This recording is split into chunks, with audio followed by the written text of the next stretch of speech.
আপনার গ্যালারিতে গিয়ে দেখলেন হোয়াটসঅ্যাপ থেকে অনাকাঙ্ক্ষিত কিছু ছবি অটোমেটিক অ্যাড হয়ে গেছে, যেগুলো আপনি না চাইতে, যেগুলো আপনি ডাউনলোড না দেওয়ার সত্ত্বেও অটোমেটিক অ্যাড হয়ে গেছে। এটা থেকে পরিত্রাণ পাওয়ার উপায় হচ্ছে আপনি আপনার হোয়াটসঅ্যাপ অ্যাপসটি ওপেন করে নেবেন।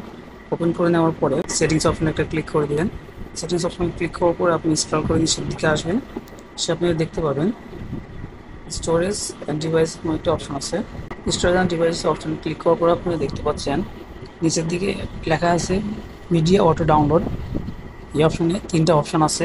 তিনটা অপশন যদি আপনি অন করা থাকে তাহলে আপনার হোয়াটসঅ্যাপের গ্রুপ থেকে যে কোনো picture, video, audio, document automatic download হতে থাকবে। সো আপনি এই অপশনগুলো বন্ধ করে রাখতে পারেন। এজন্য আপনি দেখতে পাচ্ছেন এখানে লেখা আছে when using mobile data, when connected on Wi-Fi, when roaming। তিনটা অপশনে যদি আপনার অন থাকে তাহলে দেখা যাবে, যদি আপনার মোবাইল ডাটা অন থাকে তাহলে ডকুমেন্টগুলো অটোমেটিক ডাউনলোড হতে থাকবে। যখন আপনার যদি ওয়াইফাই অপশনটাতে অন করা থাকে তাহলে আপনার অটোমেটিক ডাউনলোড হতে থাকবে।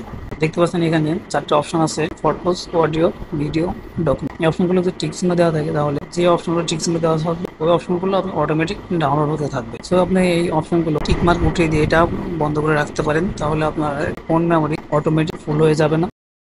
এতে করে আপনি অনাকাঙ্ক্ষিত কিছু হ্যারাসমেন্ট থেকে রক্ষা পেতে পারেন।